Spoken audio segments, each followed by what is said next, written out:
optimum poultry production. But I will be emphasizing on the predisposing factors that can expose our birds to coming down with respiratory health problems. First of all, before we go into details, it is very, very necessary for us, since we want to maintain the health status of our birds, it is very, very important for us to know some things. One, we need to understand the system of the birds. And in this context, we are talking about respiratory health. We need to understand what the respiratory system of the bird is all about to a reasonable extent, and also the defense mechanism that God has put in place for the birds to be able to manage respiratory health issues. And if finally there happen to be health challenges, what are those signs that the birds will exhibit so that we can know? It is only then that we can be able to manage the issues of respiratory health. And so I will start by saying that the bird's respiratory system is composed of two parts. We have the upper part and the lower part.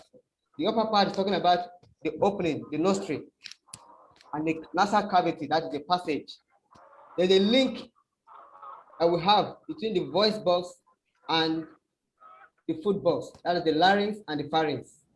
But when you go down to the lower respiratory tract, you are talking about the trachea, the bronchi, the lungs, and the air sacs. Now, let's move on. This respiratory system, as it were, has some defensive, it's lined up with some defensive mechanisms. We have the mucus secretion that acts as a natural antibiotic in the system of the birds. We have the cilia and we have the epithelial cells. The epithelial cells are lined up down beneath the lower part of the system. And what do? They help to engulf and create a barrier such that these particles coming out from the environment do not affect the health of the bird. They don't compromise and get sick. You agree with me again that the poultry pen or the poultry environment, just as where we are right now, is compromised, whether you like it or not. Where we are is compromised. Where the birds are staying is compromised. How do I mean by that? We have dust particles in the air. We have litter materials, dry litter materials. We have the floor. We have feed particles. We have airborne microbes and so many other things that make up the air, that constitute the air, that contaminates the air. And air blows in, and these things are carried out and carried away. And the birds breathe in this air, and their health system is compromised. Now, once this thing comes inside the system, what it does is that there is an irritation that goes on in the system that affects the birds to the point that they will be uncomfortable anymore, and they will start responding to those irritations by way of sneezing and coughing.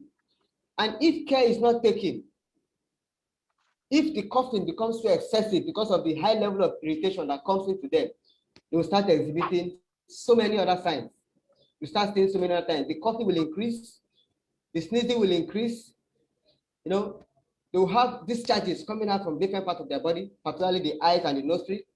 You start having difficulty in breathing. They will not be able to eat and drink very well, which definitely will affect their feed conversion efficiency. We start having difficulty in breathing. We start having so many other things, and at the end of the day, the birds will end up dying. And that is why we are here, to see how we can get knowledge of some of these things and find a solution to it. Now, there are different causes. So many things can cause our birds' respiratory health to be compromised.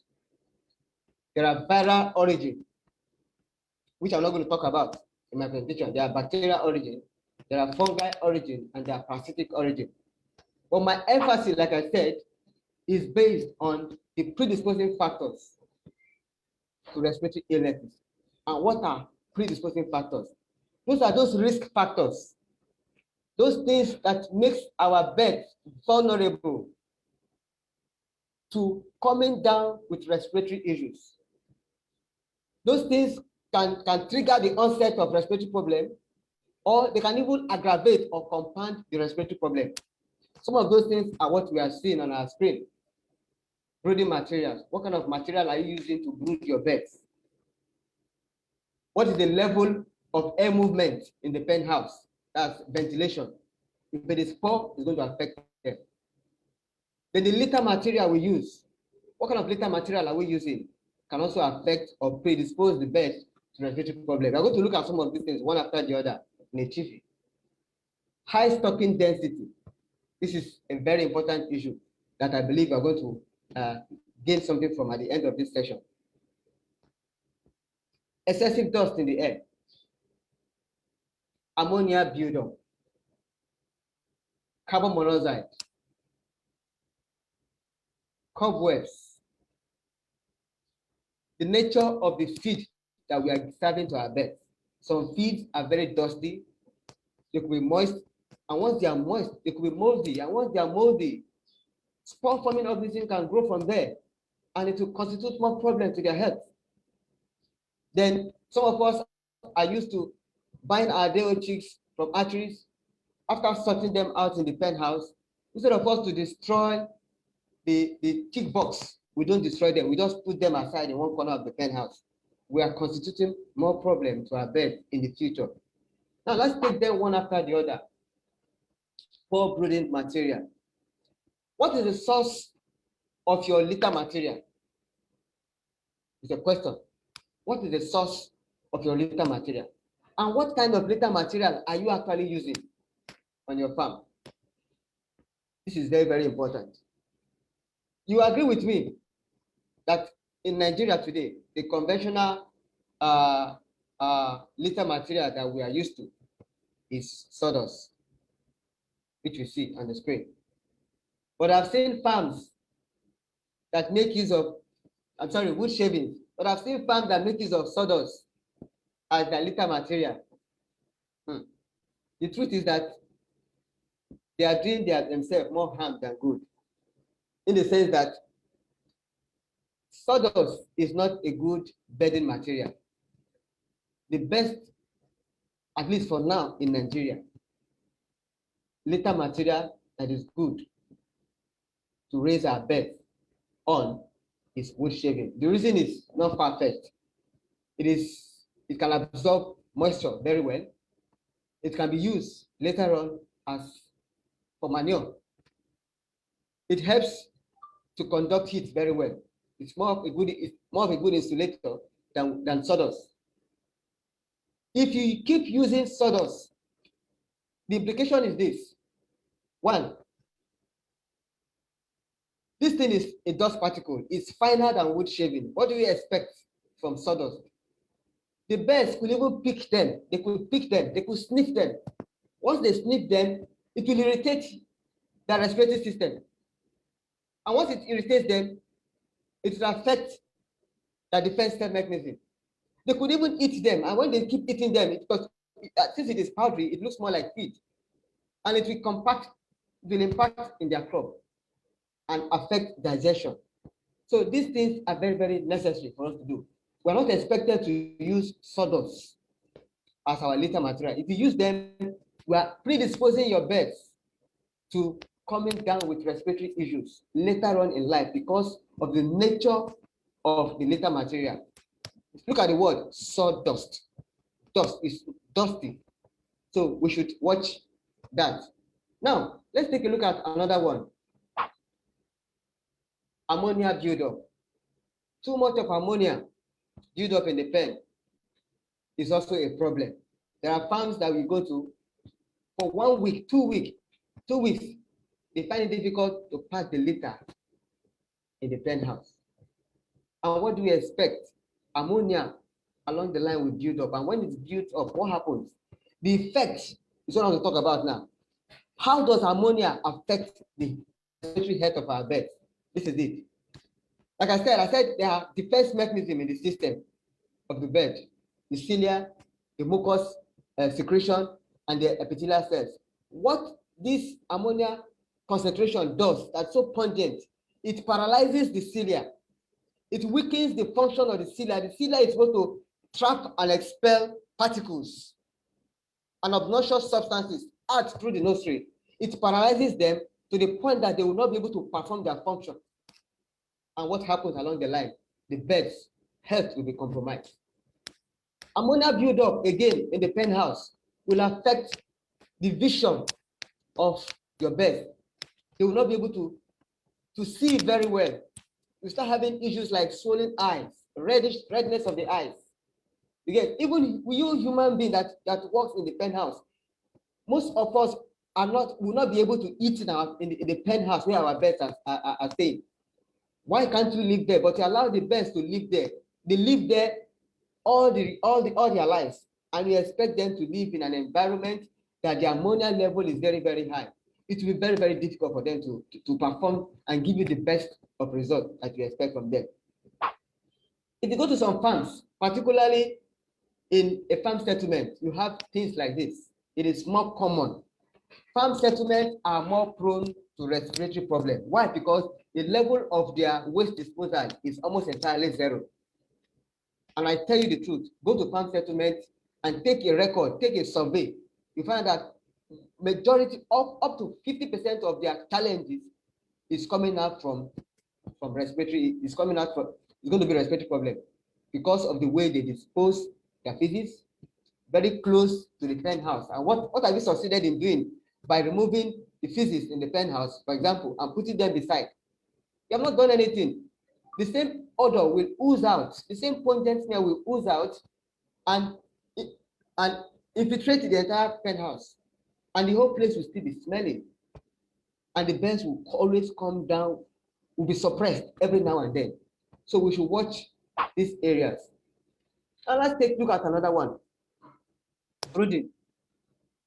One of the dangers of raising poultry is the use of artificial brooders. It is also always a problem when you make use of artificial brooder. You get the natural brooder that is being done by the head is safe, as you can see. There is no equipment there. But as far as you are introducing, you're practicing commercial farming, and you are supposed to provide the necessary ventilation, the necessary floor space, the necessary heat and light that the birds require, necessary feed and water. We are supposed to be careful of the kind of brooder that we use. There are different kinds of brooder we have in the market today.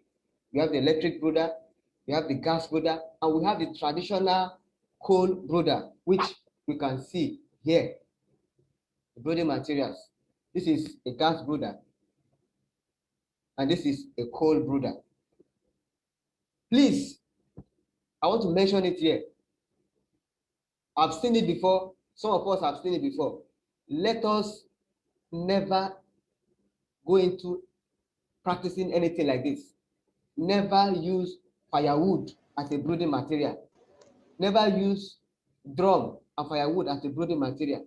If you do this, you will end up compromising the health of the birds. You will predispose them. That is the word. You will trigger the onset of respiratory issues. What have you succeeded in doing when you introduce firewood? You need to use materials that will give little or no carbon monoxide fumes out from it. Firewood will end up bringing more of what's it called, carbon monoxide. And what do you think this will do? It will constitute more problem to the point that the birds will not be able to see very well. Their eyes will be aching. They'll be running away from the source of heat. And once they run away from the source of heat, they will not be able to drink, they will not be able to eat. And that will also affect their performance in the long run. So we should be very, very careful of the kind of brooding material that we use in brooding our birds, because it will help, it will predispose them to coming down with respiratory problems because of the carbon monoxide fumes that will be coming out of the emitted. Use brooding materials that will bring out less carbon monoxide fumes, as you can see in this other slide, because carbon monoxide is poisonous. It is indeed a poisonous substance. Even human being cannot stay in an environment that has too much of carbon monoxide in it. From this slide, you can see that too much of ammonia, too much of what's it called, carbon monoxide, and prolonged exposure. When you expose them to any of these two, it will suppress their immune system and they will come down with respiratory problems. Now let's take a look at cobwebs. Cobwebs. Another word for cobwebs is spider web. Spider web. Some of us believe that cobweb is formed from dust. No, cobweb does not come from dust. Cobweb does not come from dust in the environment. Cobweb is formed by spiders in an attempt to get rid of their, to catch their food substances that spiders normally feed on. And those things are mosquitoes and flies in the penthouse or in a dirty environment. Even in our houses, when we travel and we come back, we see some spider web in some areas. So what the spider does is that it's looking for food to eat. And once it locates the food to eat, what it does, it forms this web to entrap and enclose its food substance. And after feeding on it, it leaves the web there and move on to another place.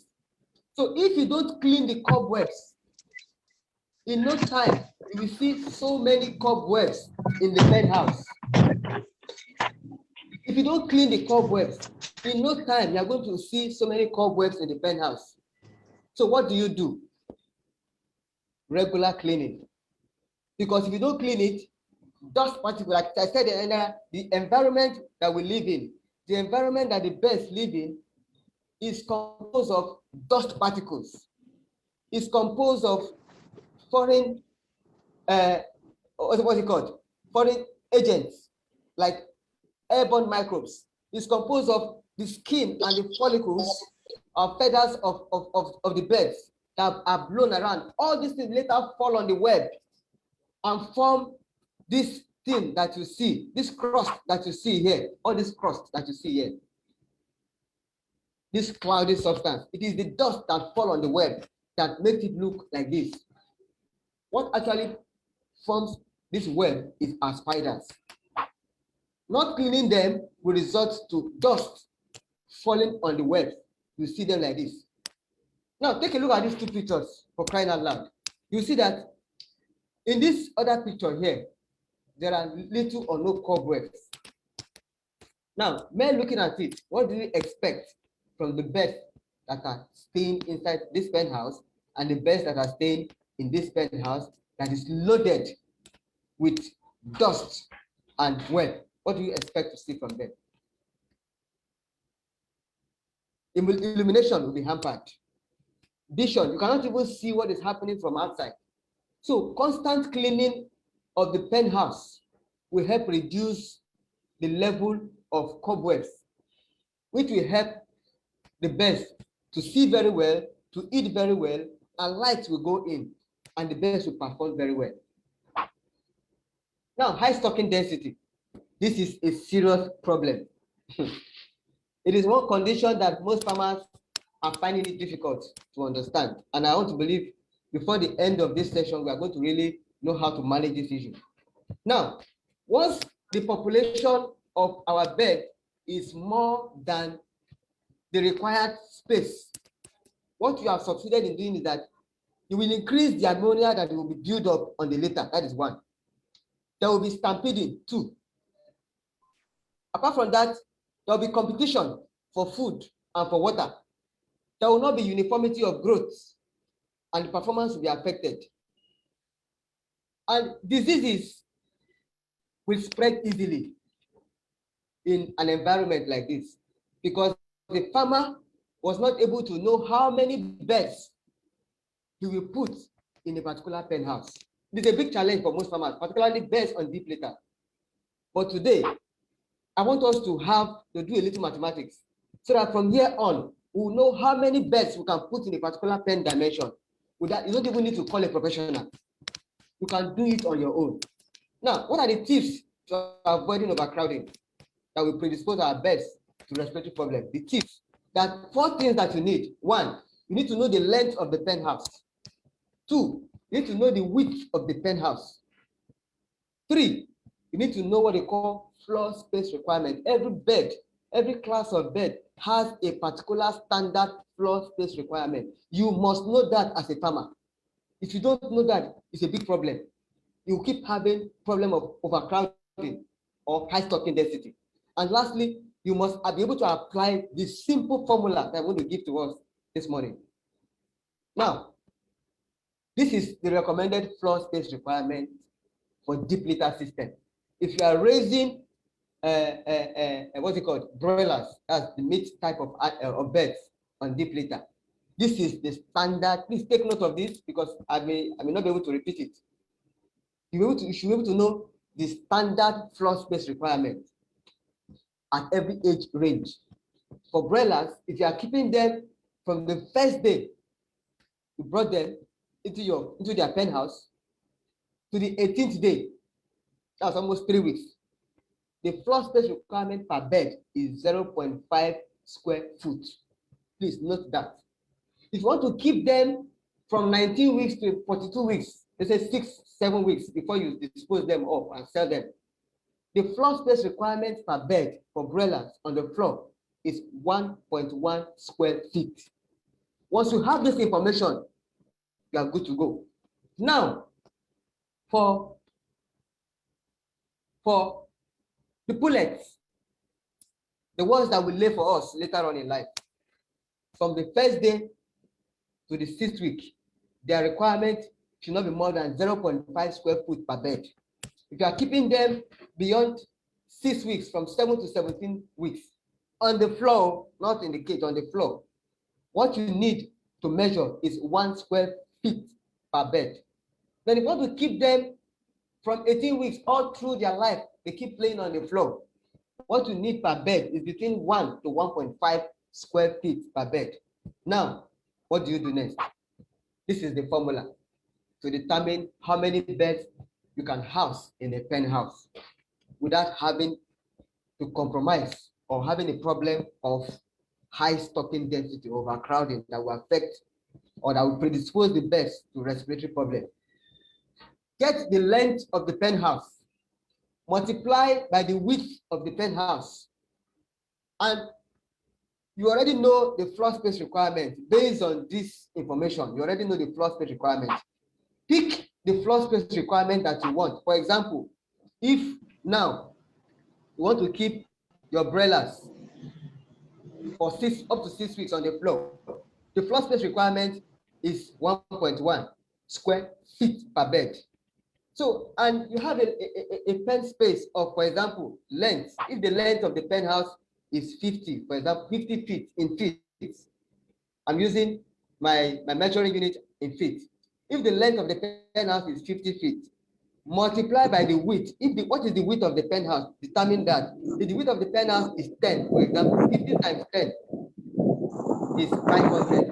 500 divided by the floor space requirement to keep the beds up to 6-7 weeks is 1.1 divided by 1.1. 1.1. You're going to have 454 beds should be in a pen house of 50 by 10 feet dimension without having overcrowding, without overstocking, and they will live there comfortably from day 1 to 6 or 7 weeks.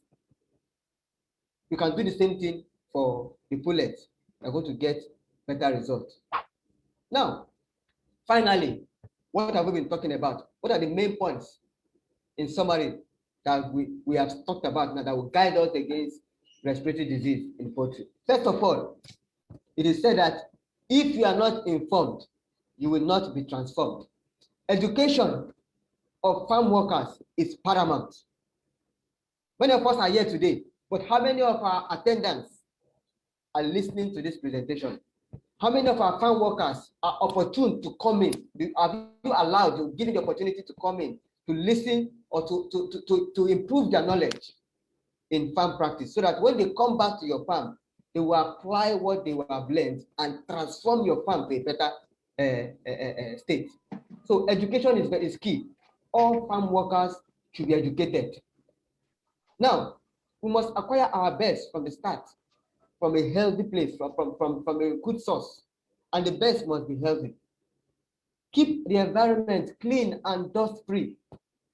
Don't wait until the dust will accumulate on the wire mesh before we start cleaning them. No, it is wrong. If you do that, we are going to constitute more problem, because as air blows, air will blow all those dust particles that are rested on the cobwebs. And the birds and then the penthouse are going to inhale them. And once they inhale them, these particles will irritate their respiratory tract and cause problem. Vaccinate your birds when necessary, because there are some vaccinations we need to do to help us address the issue of respiratory problem, which my guy is going to talk about very soon. Provide adequate ventilation. The penthouse should be well ventilated. Any bird that you observe that is sick, please remove them to a distant environment and make sure you follow up, not just keeping. Most farmers are used to calling birds, the ones that are sick, maybe they keep them in a sick bay and they abandon them there. No, you don't even keep sick birds right there in the penthouse that are healthy. Among the birds that are healthy, you keep them far away and you give them preferential treatment so that there won't be transmission of infection. Now, let us use bedding material that will not give too much dust. Like I said, sawdust is not the right option. The best option for now in this context is wood shaving.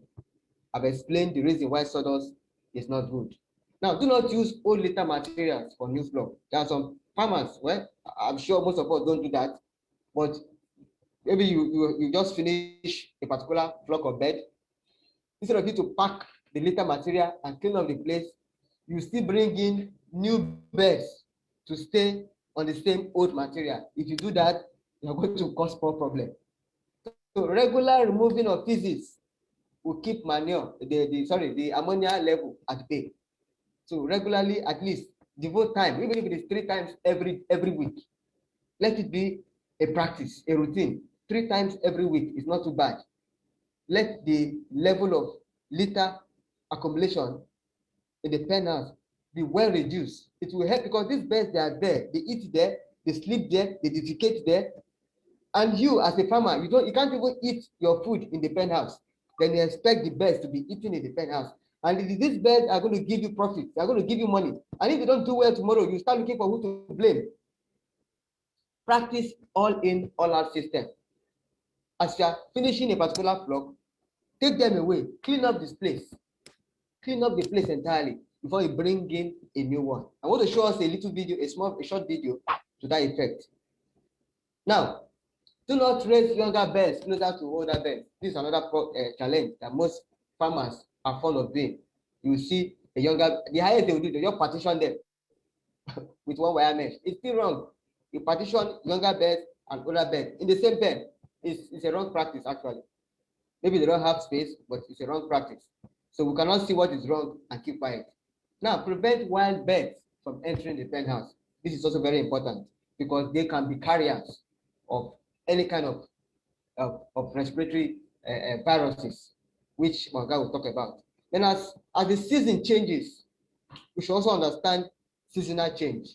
During rainy season, our birds definitely they will drink more water.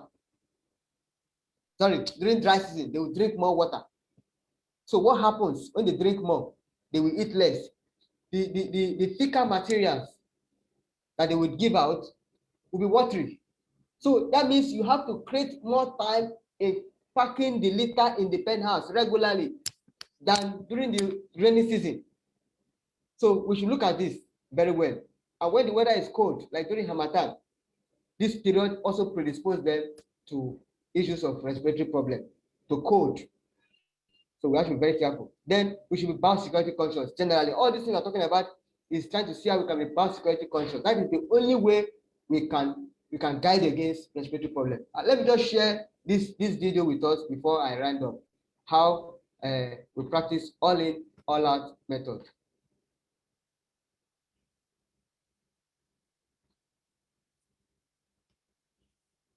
It's a video I got from one farmer right there in the east, and I think it's something that we can learn from.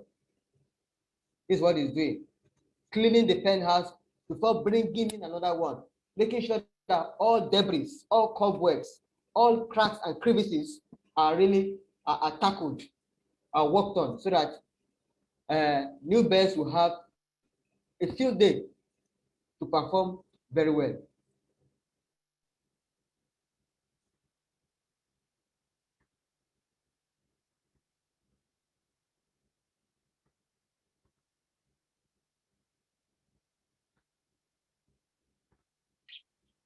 So, with that being said, I think I want to believe I've done justice to the topic, and I believe we have learned a lot. Thank you, and God bless you.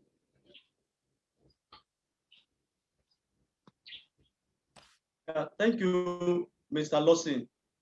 That was a beautiful presentation, and I believe all the participants too will agree with me.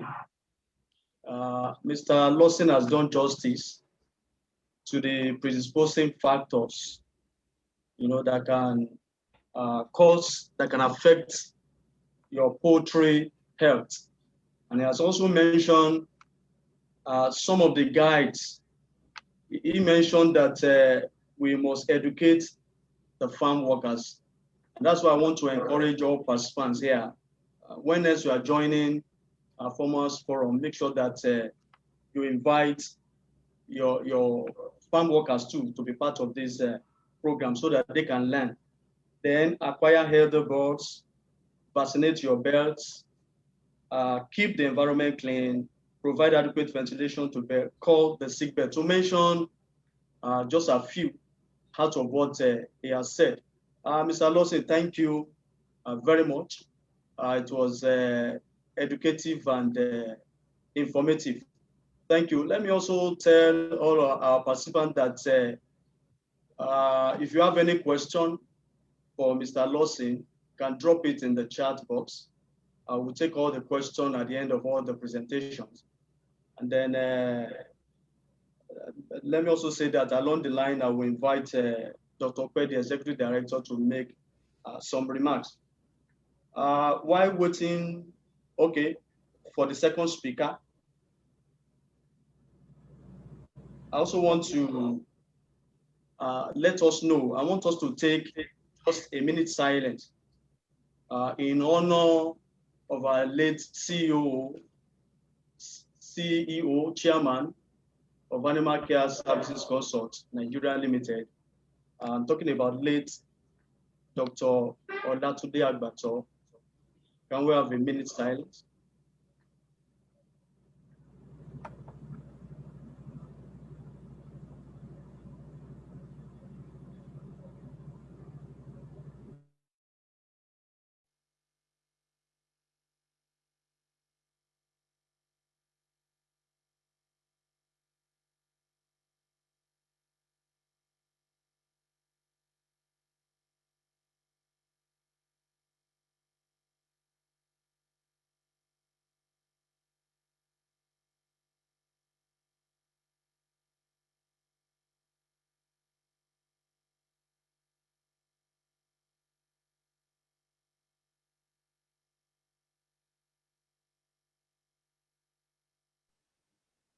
May the Lord grant his soul eternal rest.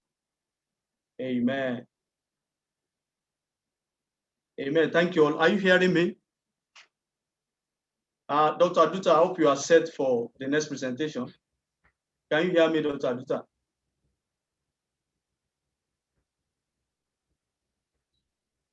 Hello, Dr. Aduta.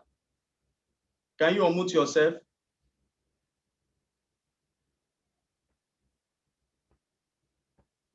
Hello, Dr. Aduta. Can you hear me, Dr. Aduta? Hello. Dr. Aduta has not. Can you hear me now? Oh yes, you've just unmuted. Okay. Thank you. Now, thank you, thank you. The second speaker is set. Like I said, is a livestock consultant. Is a doctor of veterinary medicine. Will be taking us through the main theme, the respiratory tract health management, a critical point in optimizing poultry production. I'd like you to join me as I welcome Dr. Daniel Aduta. Doctor, you're welcome. Thank you very much, Mr. Shemo. Thank you. Good morning, everyone. Once again, we welcome you to this series of our Farmers Forum. And in the spirit of our late leader, our president, his famous word is, "A candle loses nothing by lighting another candle." I will say by lighting other candles. No matter how many they are, that candle loses nothing by lighting them. Instead, the house gets brighter. And it is in that vein that Animal Care is still carrying on that vision to light up many candles as much as possible. So if you are a part of this presentation today, I want to say you are privileged to be one of these candles that will be lighted, because knowledge is light. So Mr. Lawson has begun by giving us a very good background for us to build upon. He took us through the management aspect that predisposes our poultry beds to respiratory challenges. So I'm going to build on that by getting us through the critical points that leads to disease and what kind of diseases, and also the remedies or what you need to do in order to prevent or control respiratory disease outbreak on your farm. So that is what we will be going through. First, to begin, I just want to let us understand some critical or very important terms that we have used in this team. And the number one term that we want to look at is optimum production versus maximum production. Now, most farms, particularly in Nigeria, are running on maximum production. What do I mean by that? Maximally, they are producing, but optimally, they are not producing. So what we are going to look at the nitty-gritty of these terms so that we understand when we are talking about optimum production.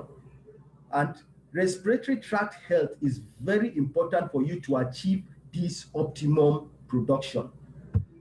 So let's look at the terms one after the other. What is optimum production? Optimum production is the stage of production when profit is maximized. You maximize your profit under low cost of production. We know the irony that most farmers are going through today, the high cost of feed materials, high cost of drugs, high cost of every input of production. So you can't afford to produce at a high cost and still expect to make profit. So the key or the target of every poultry farmer should be to reduce cost of production. So optimal production is that production stage in which you make profit at a low production cost. I hope you understand that. Then now, what is maximum production? Maximum production is the stage of production when output is maximized without considering the high cost of production. You are maximizing output, definitely so. Maybe your birds are giving you 95% production and you are enjoying, rejoicing. My birds are giving me 95% production, good and fine, but your cost of production is high. At the end of it, you find out that what you are producing, you are not getting the required profit. We are going to see an example, a practical example of this. Now, this is what the scenario is. Maximum production, if maximum production is down, definitely you have optimum production. If your optimum production is down, definitely if you have this optimum production going down, definitely it means that your maximum production will increase. So whenever when you go back to your farm, sit down and look, am I producing maximally or I'm producing optimally? If you are producing optimally, top notch for you. What it means is that you are putting in efficiency. That term efficiency, you are putting it into your production, which is helping you to make more profit. Now, let's look at this practical example. We have two farmers. Number one has 1,000 beds on his farm. The second one has 900 beds on his farm. I believe by first seeing the first box, you will say the one with 1,000 beds is good in business.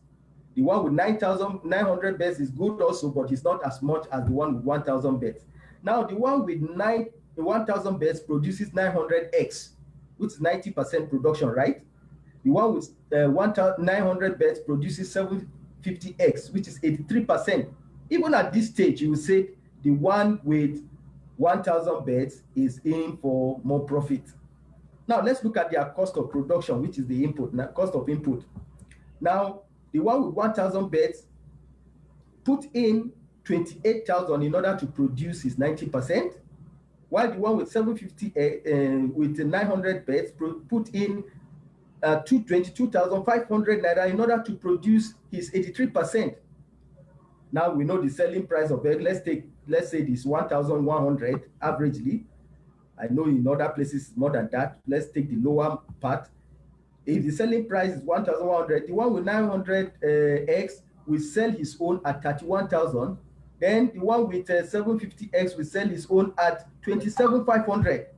At the end of it, look at their profit. Who is making more profit margin?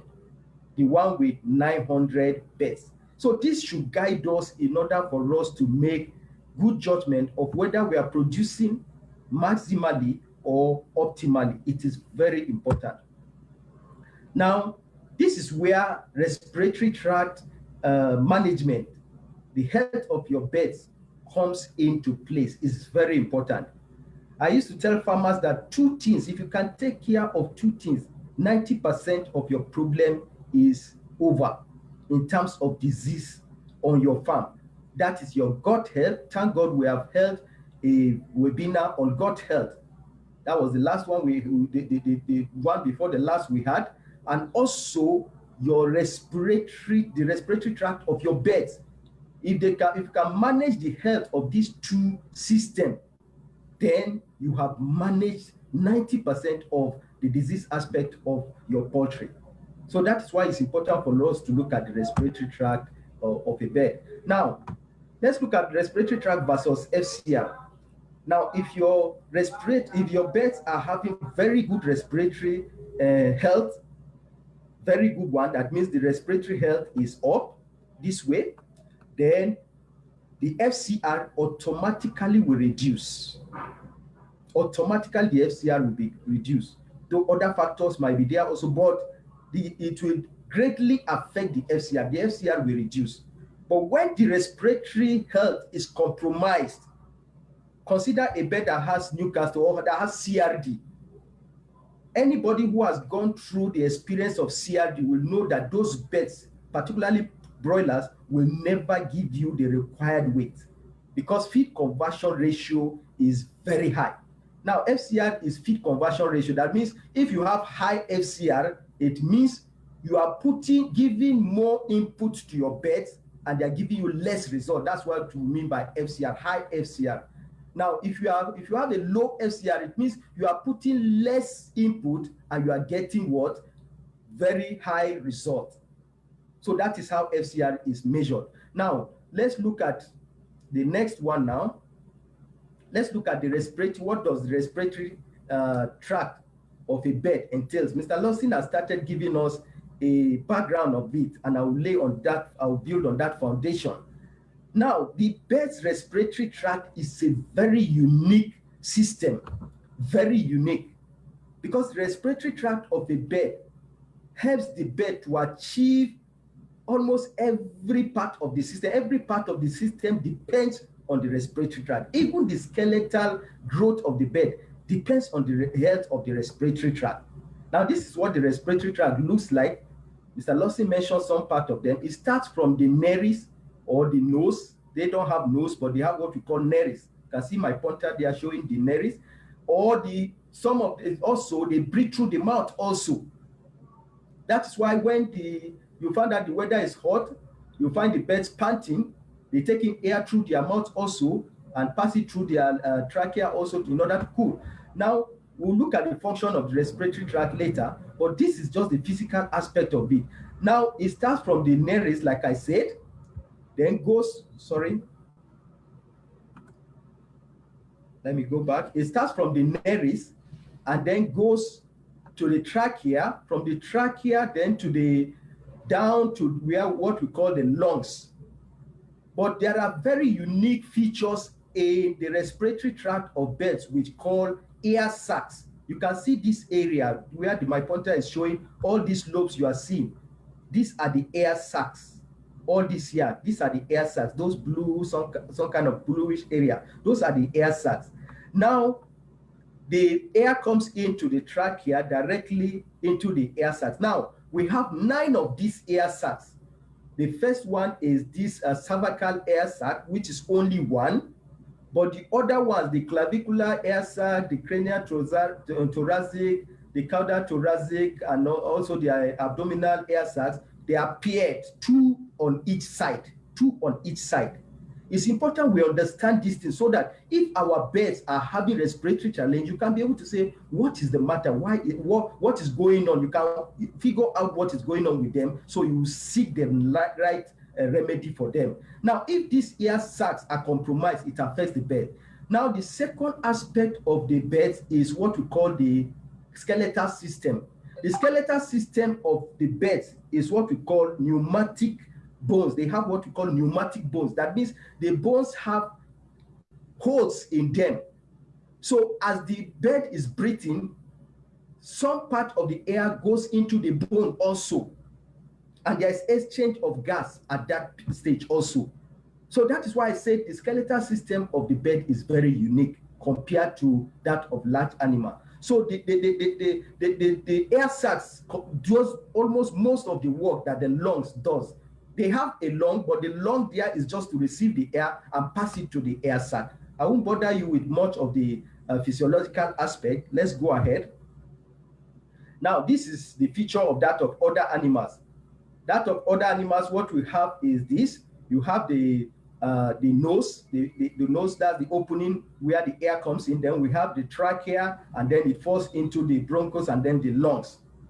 You can see the lungs. Now, the lungs of animals take in the air and then exhale the air. But that of birds, they don't expand. They don't expand and contract like that of animals. That's the difference. Let's go ahead. Let's look at them comparatively now. Let's look at some parameters. Trachea rings. In birds, the trachea rings are incomplete. I won't go into details of that. These are at the anatomical aspect. But the flow of air in birds is unidirectional. That means the air doesn't come in and goes out through the lungs again, compared to that of mammals that are bidirectional. You take in air, you breathe out air through the lungs. But in birds, they take in the air goes into the air sac, and the air sacs are located on the body. So, and they perform the function that is needed. Then air sacs are present in birds. They are absent in mammals. Lungs. The lungs of birds are non-expandable, but they are expandable in mammals. Birds don't have diaphragm, a dignified or designated diaphragm, but mammals have diaphragm. The diaphragm is the muscle that helps in contraction of these lungs. Then efficiency, the lungs, the respiratory tract of poultry is very efficient compared to that of mammals. It is likened to an injector or carburetor in a car. If you have driven a car before, very good car, you will know that the state of the injector of that car or the carburetor allows the car to breathe.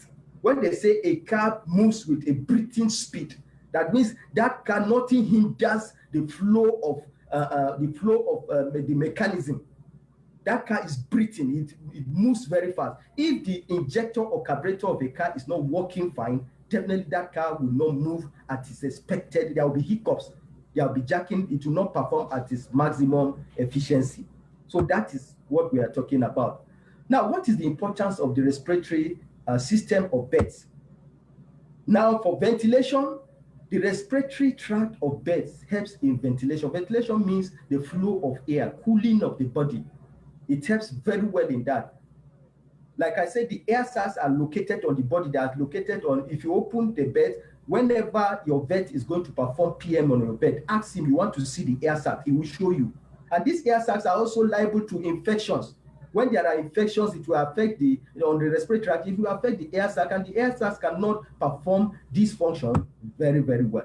Thermoregulation, that is regulation of heat. The air sacs are very important in regulating heat. That's why they say the respiratory tract of birds are very efficient. Acid-base balance, that is the balance of acidity or basic structure in the system. The respiratory system performs this also. Then metabolic processes. When feed is taken in, you need good air in order to perform the metabolic process. That is the feed that is taken has to be broken down. Oxygen is needed to break down these feed materials. Now, if you don't have functional respiratory system, you find out that the bird cannot break down the feed that it has taken in. It's not enough for you giving your birds very good feed. The respiratory tract comes into play. That is why most birds that are having respiratory challenge, you find out that they can't eat well. First thing you notice is that their feeding reduces. And then you find out that they are not giving you this, and this will eventually affect the FCR. Vocal communication. When birds are having respiratory challenges, you find out that if you go close to them and just disturb them a little, their voices changes. Because there are some part of the vocal output that depends on the respiratory system in birds. Now let's look at the respiratory defense system that Mr. Lawson was talking about.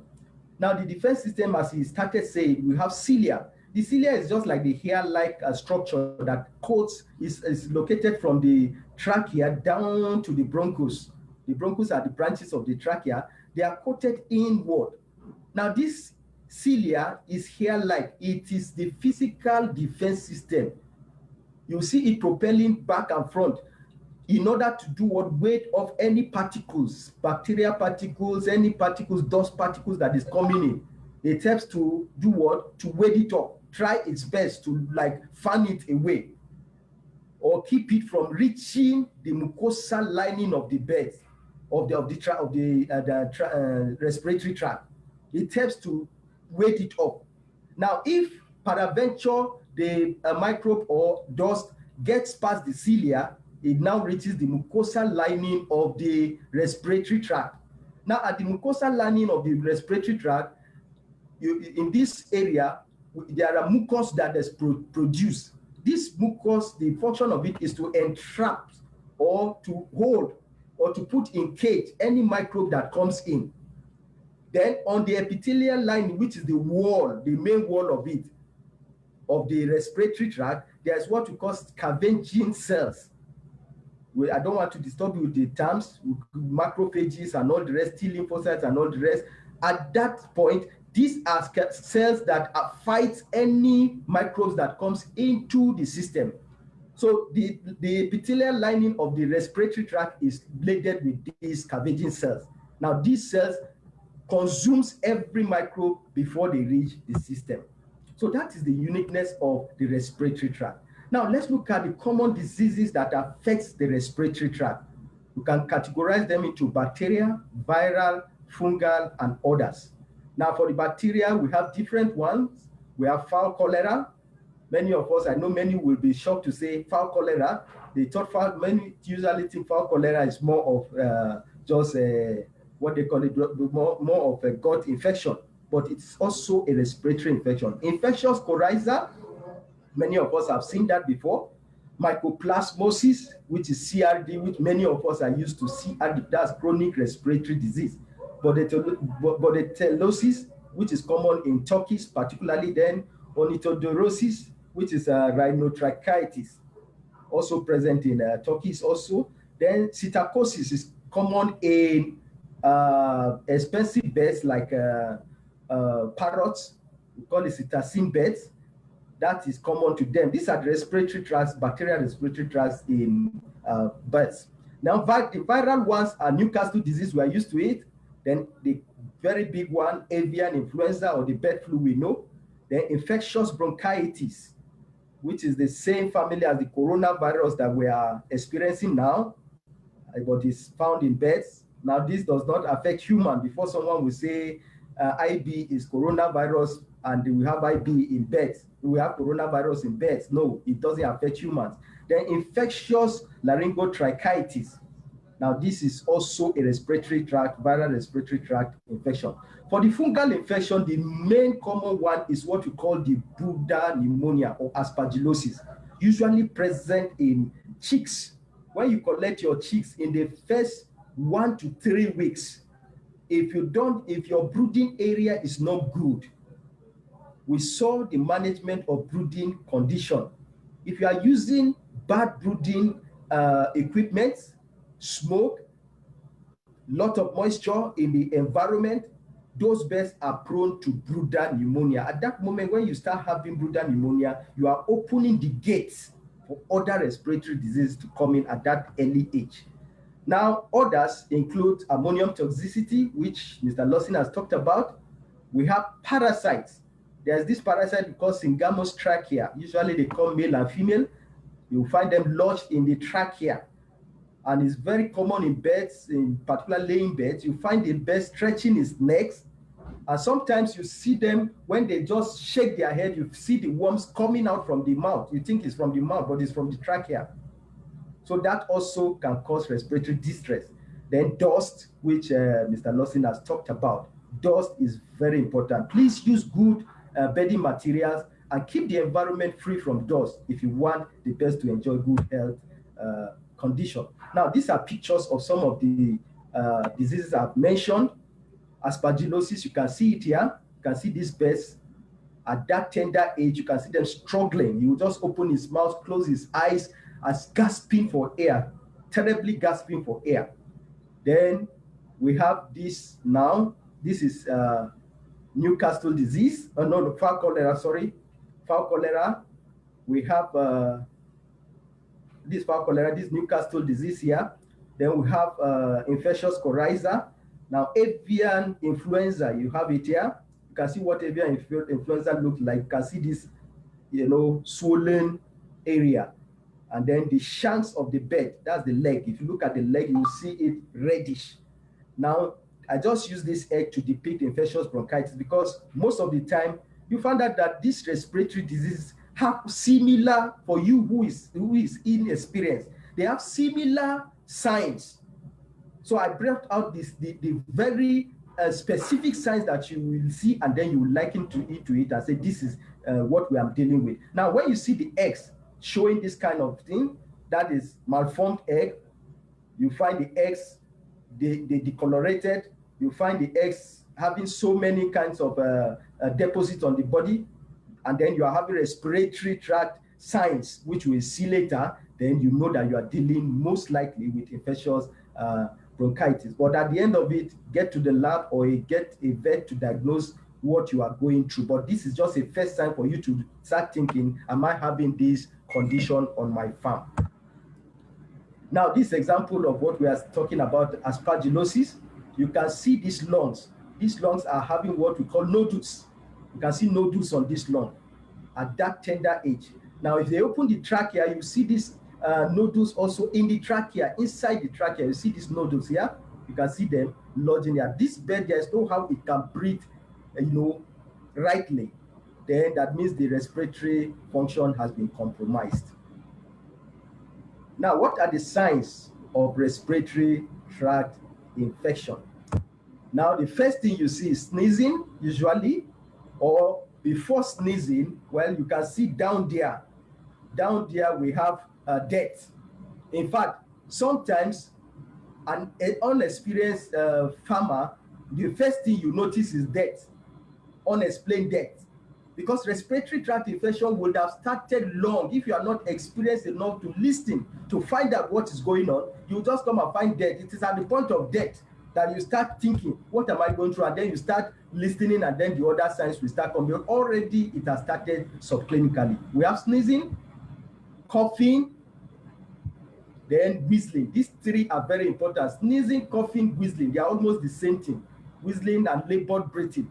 These three combinations are what will tell you that you are having respiratory diseases. Discharge from the nostrils comes later. Nostrils and the eyes, you start discharges start coming. Then swelling around the face, as we have seen in AI, in infectious coryza. You can see swelling around the eyes or face. Wattles and combs become discolorated. Then weakness, and then inappetence. Like I said before, any bird that the respiratory tract has been compromised, that bird will definitely not be able to eat as it ought to. Then there is reduced production. That's what we are talking about. If you will never have optimum production, you will never have the best of your production.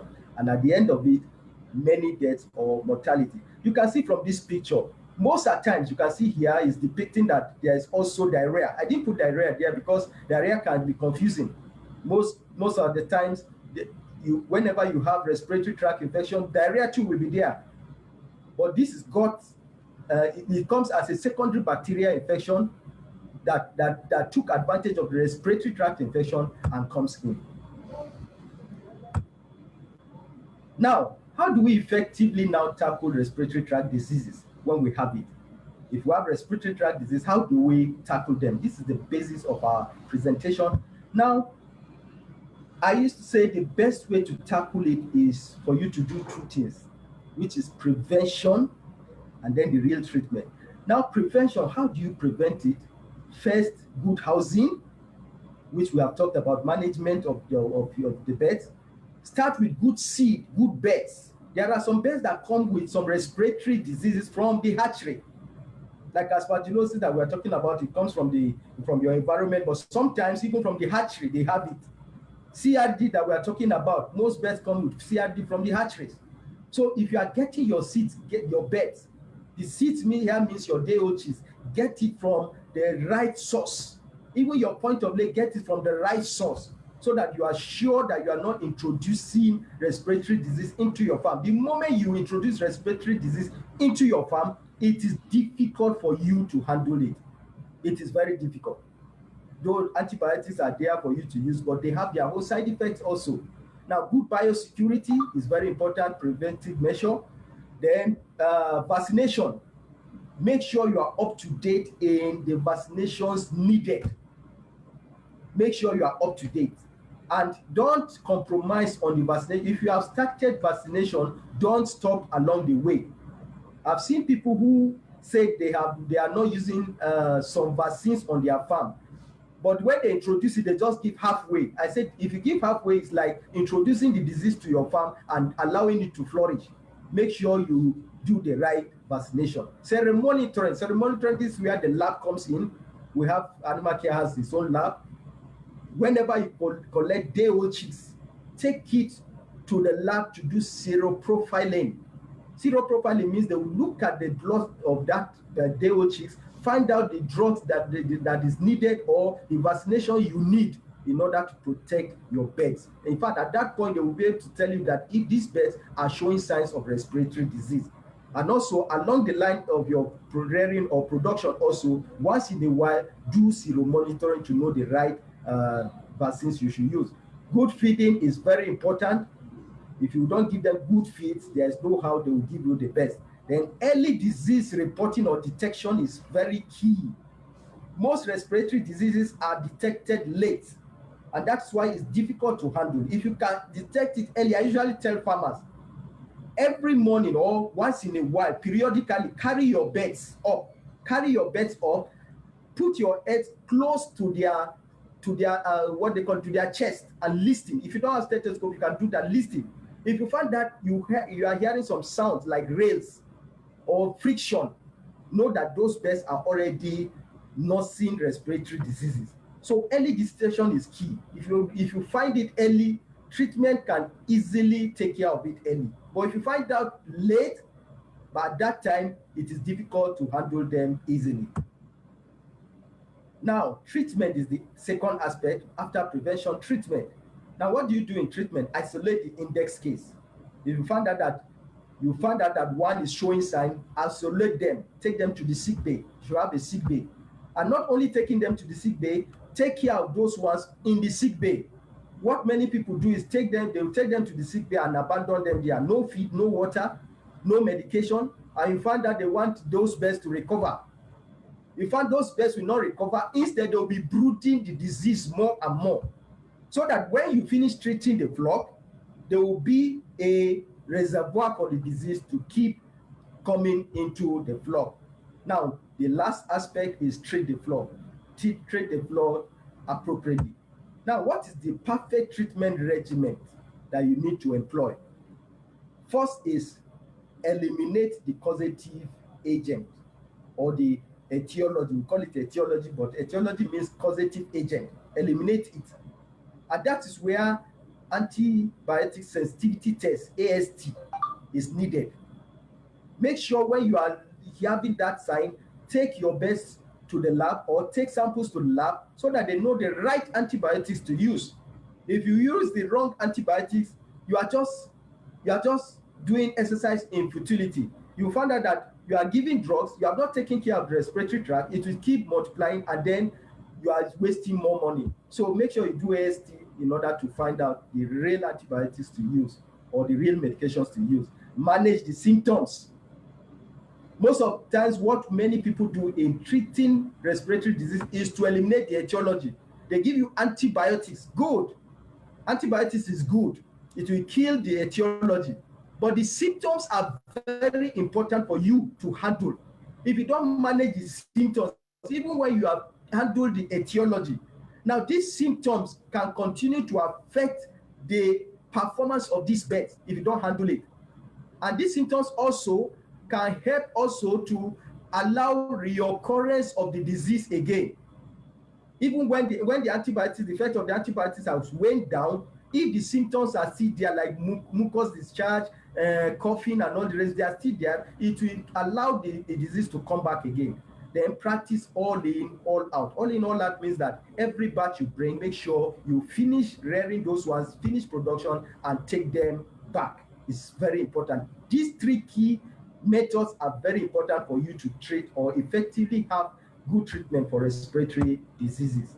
Now, problems encountered in treating respiratory diseases, we have the issue of reoccurrence of the disease, which I've said, toxicity due to prolonged usage of antibiotics. When you use antimicrobials, you have toxicity.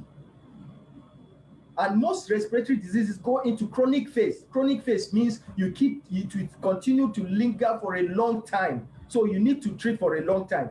And then you have toxicity of the antimicrobials you are using. There's resistance to antimicrobial, or what you call antimicrobial resistance, AMR. This comes into place when the microbes that you are trying to eliminate find out that they become comfortable with the antibiotics you are using. So it is just like they become audacious. They will tell you that you are firing me. What you are using to fire me, it does not work again.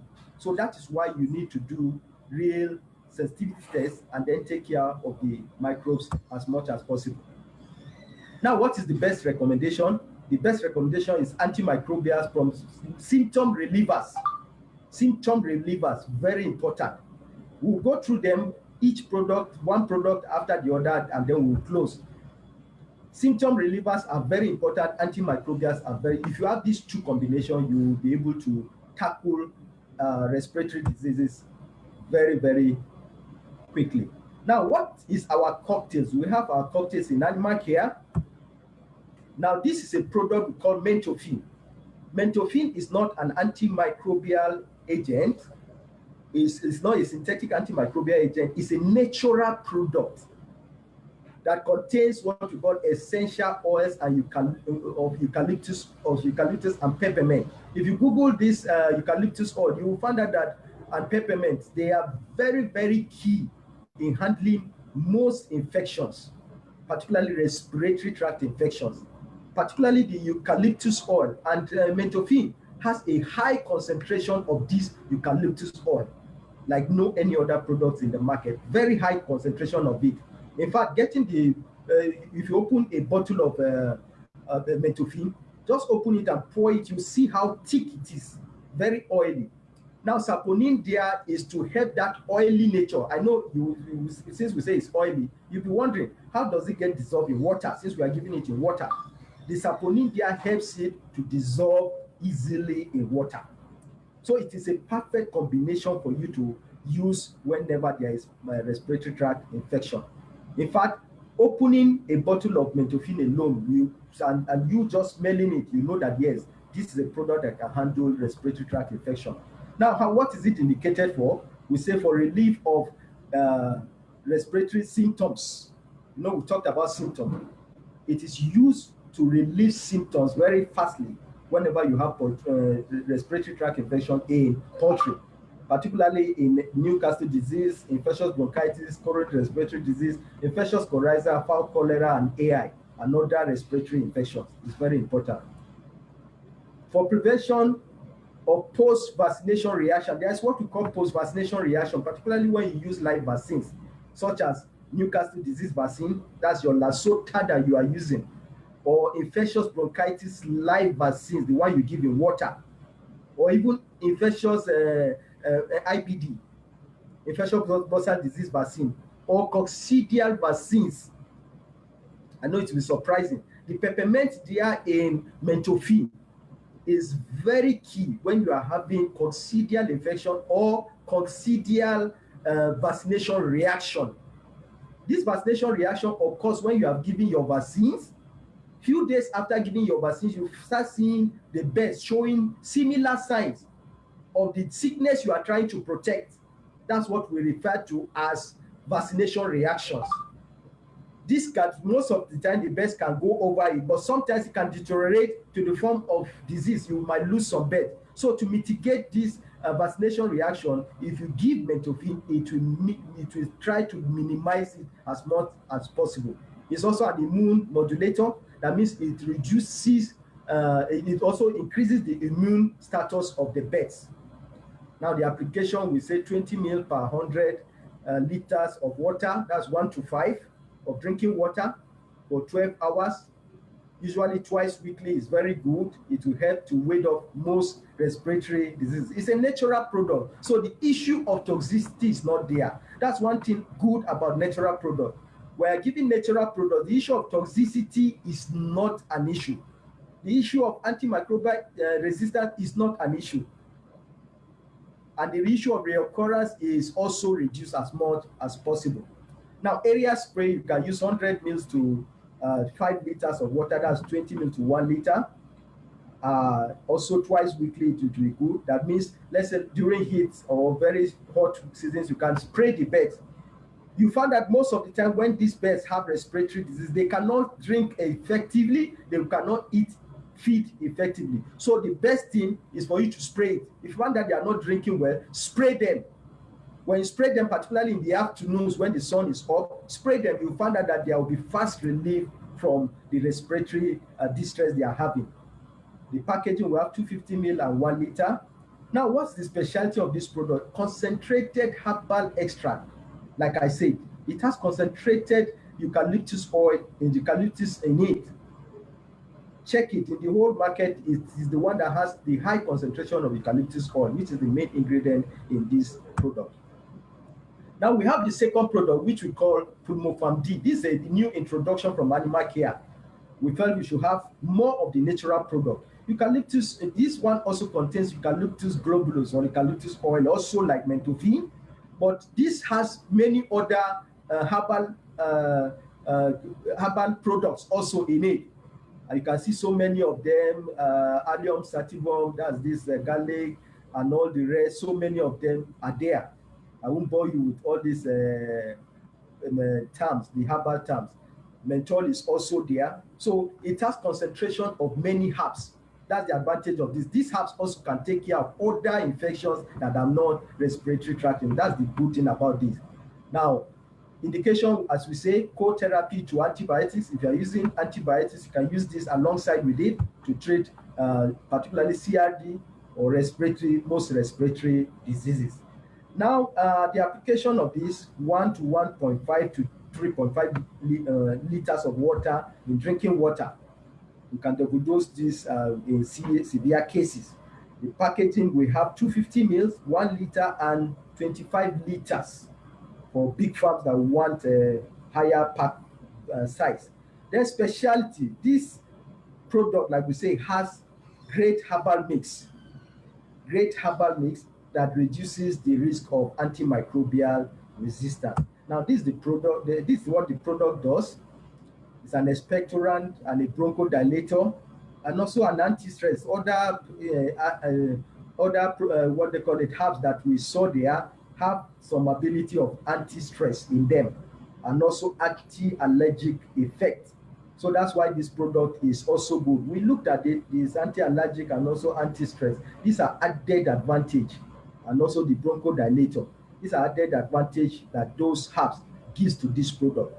We took this product based on merit also to add up to the cocktail of what we have in order to handle respiratory diseases perfectly. Now this is the product, this is how it looks like. We have the 1 liter and the 250 mils. So for small farmers, they can use the 250 mils and the 1 liter. We also have for the big farmers, 25 liters keg also that they can use. That's the product, that's how it looks like. Pulmofarm D. Very, very effective in handling respiratory tract infection. Now, other products that we have, which are not natural products, the antimicrobials that we have, I just categorize them this way. We have different ones. The first one there is Enrocare 20% BH. Sorry, BH there is not Boko Haram, please. BH there is what we call bromexin, BH. So Enrocare is very effective in handling respiratory disease. It contains enrofloxacin, 20%. Most enrofloxacin product we have in the market don't have addition of bromexin. What is the use of this bromexin? The bromexin helps to relieve respiratory symptoms. You know, like I told you, the best way of treating respiratory tract infection is to have those that will eliminate the etiology or the causative agent and also relieve the respiratory symptoms. So this Enrocare is a perfect combination that helps to relieve respiratory disease and take care of the causative agent. It's a broad spectrum antibacterial product. Then we have the second one, which is called Kerosene. Kerosene contains tyrosine tartrate, which is 100% tyrosine. 100% tyrosine, concentrated tyrosine. And it takes care of respiratory bacterial infections. Now, the concentration there is to make sure that the bacteria does not resist the treatment you are giving. So kerosene is concentrated in order to eliminate the etiology immediately. And like we said, we have it in 100 grams, and then the high concentration we said helps to eliminate the causative agent. Then the second one is Tylodoxycare.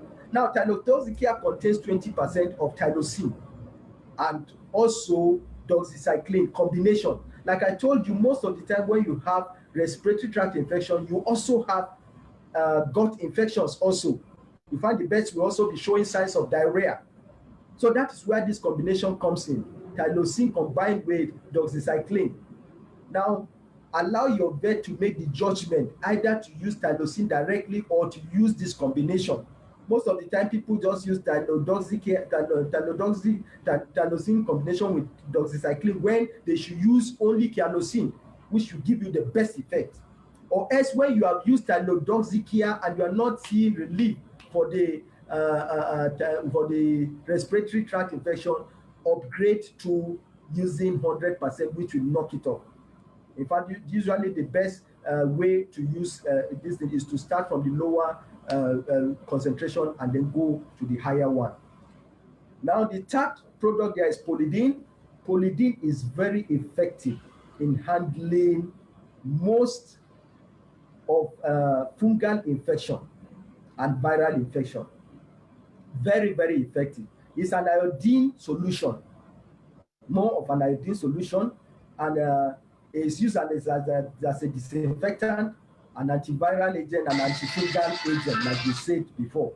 Now, Polyden is very effective in handling most of ND, Aspergillosis, and even AI, particularly in combination with Mentofin. We are not saying it treats AI, but it helps prevent bird flu as much as possible. I remember when we had the last bird flu, that's in some years back, this combination from the lab was given from the lab, combining Mentofin with Polyden. Polyden is more of an antiviral solution, combining Mentofin, which relieves symptoms 2 times in every month. That's by 2 weekly. It helps as much as possible to handle respiratory tract infection, particularly cases of NDAI and Aspergillosis. The last one is Vioxx. Vioxx contains potassium salts, different potassium salts, and also sodium sulfate salts. These two combinations are the way Vioxx works. It works like it works in a way like it has what we call strings of reaction. This combination helps to have string reaction. That means from one degree of reaction to another, chain reaction.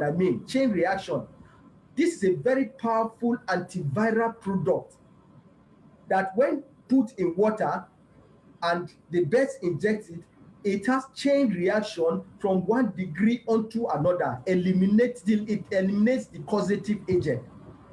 I like this product, particularly when we have issues of Newcastle diseases. It's very effective for me. This product combined with some antibiotics will give you perfect result whenever you have Newcastle disease infection or any viral infection. It can also be used to prevent infections such as the AI and the IB that we have talked about when it is used biweekly. Now, these are the cocktails of antiviral products that we have in animal care. Now, this is the picture of them. This is Polyden. The Polyden we've talked about. Many of us have seen it before. Like we said, it's an iodophore product, which is iodine product. Then we have this Enrocare BH.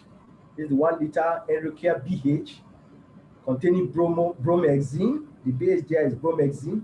Very, very effective in tackling respiratory tract infection. Then this is Vioxx, like we said.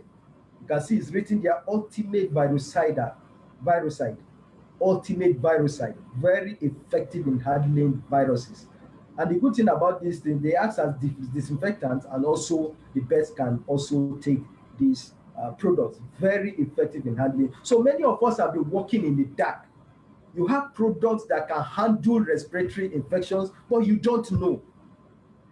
All the time you are used to only the generic ones, which is just the antibiotics. Most of the time when you have respiratory products, just look for antibiotics like Tylosin based, and that is all.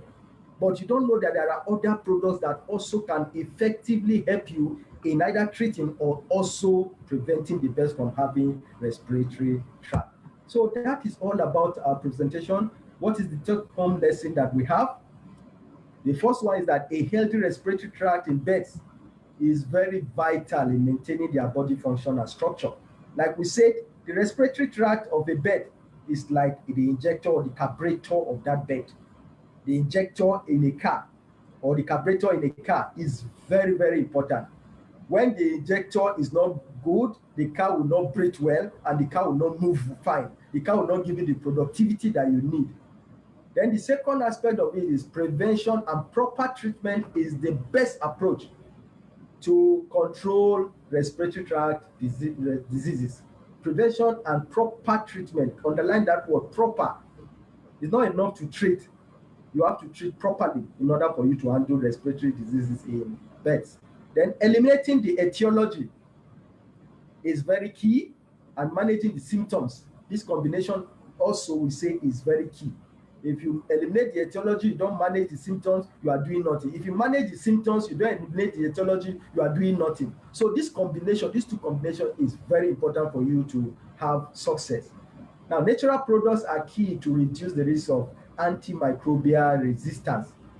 So we're treating respiratory tract infection. Like we said, they run into chronic phase. Chronic phase means you need to treat for a long time. Treating for a long time gives you the risk of toxicity and the risk of antimicrobial resistance.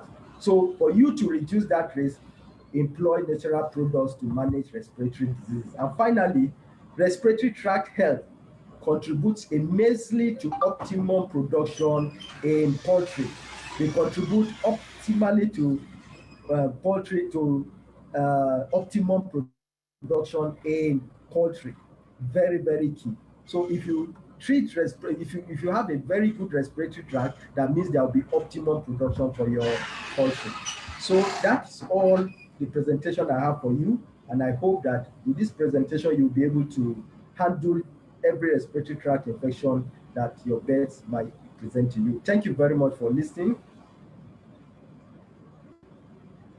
Wow, Dr. Aduta, that was an impactful presentation. Thank you for that beautiful presentation. I remember when you were starting the presentation, you were asking all of us a question that are we producing maximally or optimally? And I think we can all understand and get some of the processes involved in producing optimally. Thank you one more time. Now we'll be going to questions. We'll be going to questions. But before that, let me quickly make this announcement that come March 24th and 25th, we'll be having the training, aquaculture training at our Philamat Training Institute in Animal Care Service Consult. It's going to be online.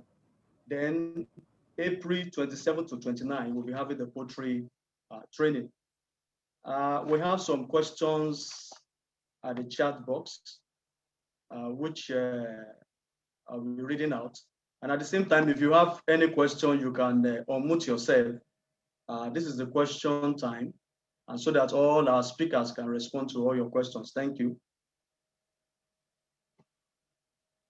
Mr. Lawson. Hello, Mr. Lawson. There are some questions sent to you already. Can you start answering them? Mr. Lawson has muted himself. Hello, Dr. Aduta. Dr. Aduta. Hello. So anybody with questions? Yes, Mr. Shama, I can hear you. Okay. You were muted before. Yes. So we need to take some questions. Okay, please. I just finished now. If you can read out some questions. Okay. I can come in. I'll try to. There's a question that I have a question. Sorry, I joined late, but my question is: how do you use bedding material instead of rice bran? More so that rice bran is soil. Okay, soil friendly for farmers who are into crop production. So that's it. That was from John Onche. I don't know whether Mr. Lozin is also listening to you. Yeah, I'm listening, sir. Oh, okay. Can you answer that question? Yeah, the question is not too clear. Can you hear me, sir? Okay, I'm with you. The question is not too clear, but what I can see, it's not too clear. Do you use bedding material instead of rice bran? Also, rice bran is soil friendly. Rice bran is a raw material that is used in feed production. You cannot use rice bran, a raw material for feed production, as what's it called? Bedding litter material for your beds and deep litter. We mentioned a very particular one that we use in our country today that is so popular: wood shavings. That is the best you can use for now, and not sawdust. Sawdust is powdery. It will absorb water, moisture, or the litter material so well. It's so mushy, and before then it gets to that point, it will always be dusty, and it's going to pose a serious irritation threat to the trachea, the respiratory system. And more so, the birds can even pick it and eat. It looks like feed particles. They will pick it and eat. And once they do that, it will impact their crop and cause a lot of complication and indigestion. And that will not make them to grow very well. So the best litter material you can use, I'll say it again, is wood shavings for now. Wood shavings. Okay. Okay, thank you. Dr. Aduta, this question is for you. Okay. Madam Titi from, I think from Warri, yes, said that there is no lab to test in Warri, and the closest one is in Asaba. Any possibility of getting a place here in Warri? Okay, actually, that's good. I saw the question.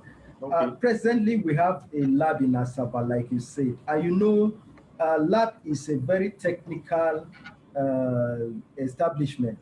It's not something it's not like a distributor outlet. There are many gadgets that you need to put in place in order to establish a lab. So we started our lab from Ogiri here, gradually moved to other places, Lagos, we have in Ibadan. We are gradually expanding the tentacles. So if there is a very concentrated needs in Warri, we will see how the management will try to do that. But presently, try and use that of Asaba as much as you can. We have a representative, animal care representative in Warri. So please get in touch with him. Whenever you have samples, tell him how he can assist to get it over to the Asaba lab as much as possible. So that's the best we can do for now. Thank you very much. Okay. There is another question. This one to Mr. Lawson.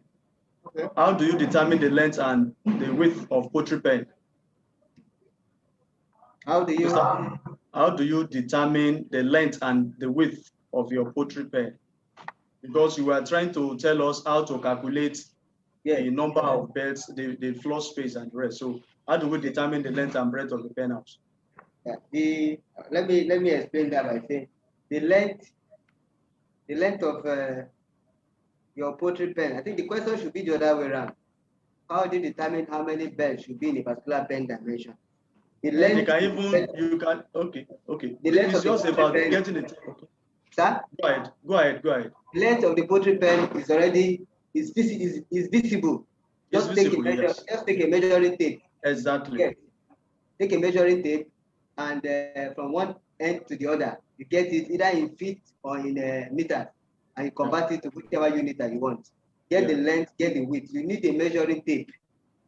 For you to get the dimension, you need a measuring tape. Full stop. Once you have that measuring tape, you can determine the length, you can determine the width. And once you're able to determine the length and the width, you are good to go. The next thing you need is to get the floor space requirements for the class of bed that you want to put in that penthouse, in that space. And I've already shown us the floor space requirement for broilers and for pullet type of animal of beds. So once you apply that formula to it, length times breadth divided by the floor space requirement, you get to know the exact number of beds, whether during the dry season or the rainy season. It's a range. It's a range. And they have been able to use the highest limit, the highest limit in the range to calculate this. Whether it is during the dry season or rainy season, that calculation fits in at any point in time, and you are good to go. Okay, thank you. I can see Aisha Gabal raising a hand. Aisha, can you unmute yourself?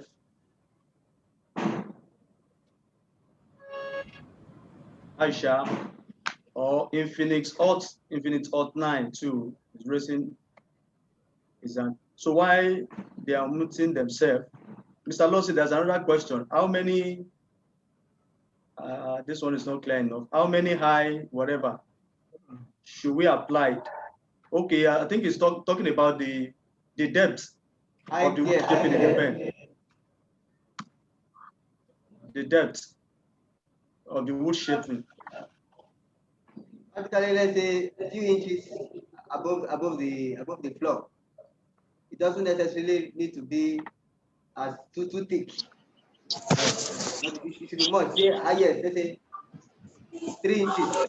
3 inches is not bad above the floor. So that the essence is this, so that you can turn it. That's the essence. Most farmers are used to putting very low level of wood shaving on the floor. Very, very low level. That you can just pick. No. It has to be a little above the floor level, at least 2 to 3 inches. It's like this. The reason is this, so that you can rake it, you can turn it over. That is the essence. The practice of just putting wood shaving on the floor like that is wrong. No, that level should be a little bit above the floor level. Say 1 or 2 inches is okay.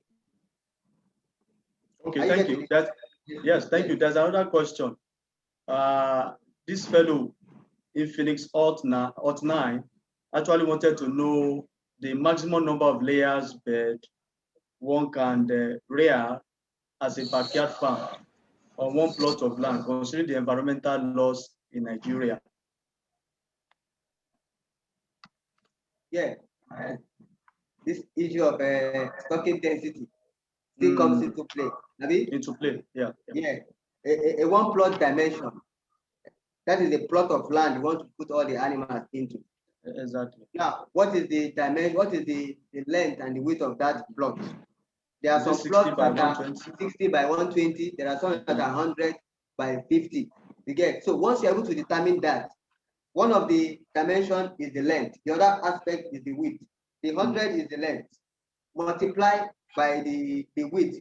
Say it is 50 feet. That is 50 by 100. That is how many? That is 5,000. Now, what kind of animal do you want to put in that place? I mean, what kind of bird do you want to raise? Yeah. Is it broiler? Is it the egg type? Pullets. So once you're able to determine that, let's assume you want to raise pullets, for example. You don't want to buy cage. You want to put them on the floor from day one to the end of their lay. The floor space requirement per bed for a pullet from day one to the end of the lay is 1.5 square feet per bed. So multiply 100 by 50, that is 5,000. And divide 5,000 by 1.5. Okay. Yeah. 5,000 divided by 1.5. That means that space in 100 by 50 space will accommodate 3,300 beds conveniently from day one to the end of their lay without fear of anything. Are we getting it? Hello? Hello, thank you, Mr. Lawson. Let me also mention that for those on Facebook, you can also type in your questions and so that we can treat them. If you're on Facebook, type in your question and then we'll treat those questions. So I want to give the floor to Fakorede. Fakorede, can we have your question? You can unmute yourself to do that.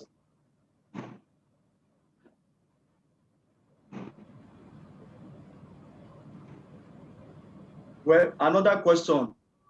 Somebody said, can I put ice block in Lesotho during vaccination? Okay. Yes, I saw that question, Mr. Shamo. Fakorede wants to speak quickly, please. Okay, I can speak now. I thank God for this. And I thank the facilitators and the participants. This is wonderful. It's brilliant. So much. My question. Can I get a recorded version of this lectures? Okay, is that your question? That's my question. Thanks. Or request. Okay, thank you. Oh, okay. Yeah. Let me. Okay, I think we've taken Phoenix at 9. Then you can respond, Dr. Adita. Continue. Okay. Yes. So, Technopop is asking, can I put ice water in Lesotho? Usually, we caution farmers as much as possible. We know that you have to maintain cold chain when you are handling vaccines, and particularly live vaccines.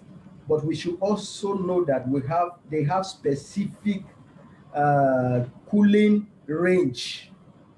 If most of the time you find that they will tell you put it at the range of 4 degrees centigrade up to about 11 or 12 degrees centigrade. So if you are now putting ice water, which is minus 4 degrees centigrade or so, or minus 1 degree centigrade, what you are doing is that you are slowing down the activity of this. We know they are live viruses. They are live viruses that you are giving.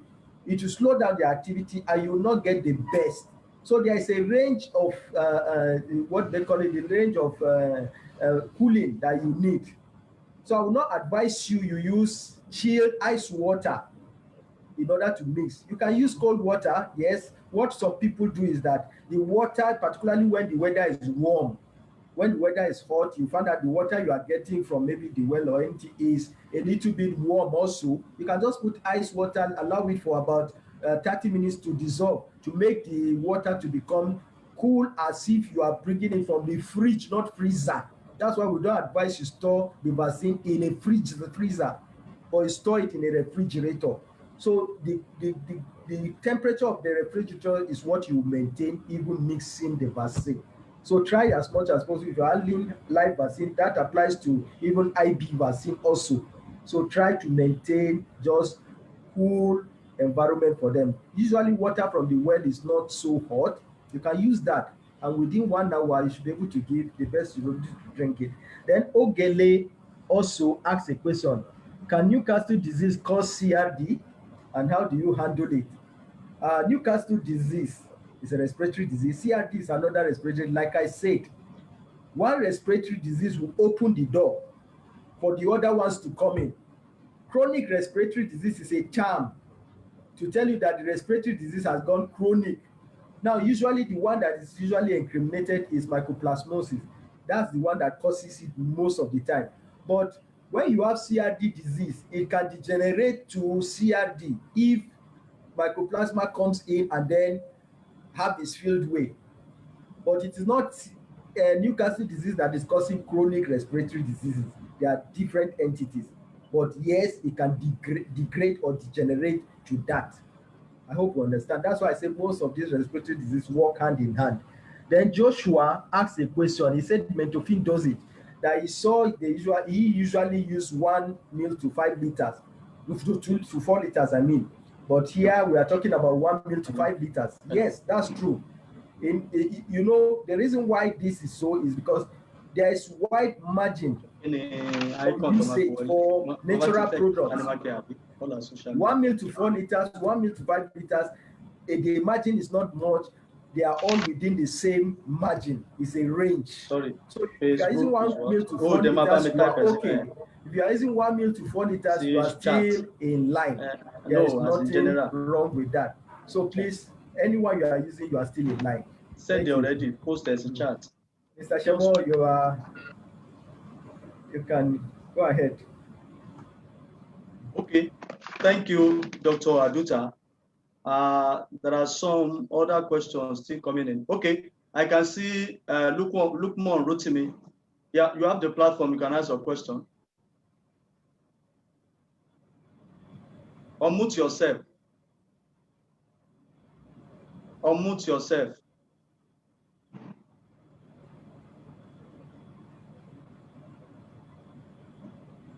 Unmute yourself.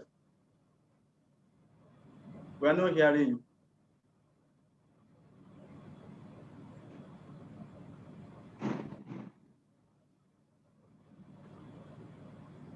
I'm not getting you, sir. Okay. Dr. Are you getting you? Can you hear me now? Yes, we can hear you. Speak up a bit. Okay. Oh, thank you very much. I'm just sneaking out. I'm at work. You know, Okay. I'm joining this Zoom meeting from UK. Thank you. Yeah, I have a poultry farm in Nigeria. I raise broiler chickens. Okay. You see, Mr. Ogun introduced this Zoom to me. One thing I really want to know that might help people like myself or any other farmers is there any other group, chat group that we can join so that question and answer can be answered? The last presentation was very fantastic. Although I wasn't joining from the beginning, but for about 30-40 minutes, it was kudos. My last flocks have respiration problem, and I have to send them to lab, but it was too late. But if we are in a group, then we can ask questions, then you can come out with answers for us. I will say something to you guys. You know, this is wonderful. You know, I'm really proud of Nigeria. That is where I come from, and one love to everybody. Thank you very much. Remain blessed. Yeah, thank you. Thank you, Mr. Lukman. Dr. Aduta, I don't know whether you got his question. Yeah, it's more of a comment, and I appreciate his comment very well. And like you said, there are many chat groups. What I will advise, maybe if I can get in touch with you, your name is Lukman, right? I will try and look at the attendance. Wrote to me, okay. I will try and get your contact and see how I can introduce you to so many other groups that you can join and benefit from them as much as possible. And also, if you have any question, you can also ask. Okay, no problem. Chinedu, okay, I've taken note of it. Thank you very much for his comments. Yeah, thank you, Dr. Aduta. We have a link, a form on the chat form that I would like all the participants to fill so that we can have your information. Like some people are asking the question whether they can have the recorded version of this.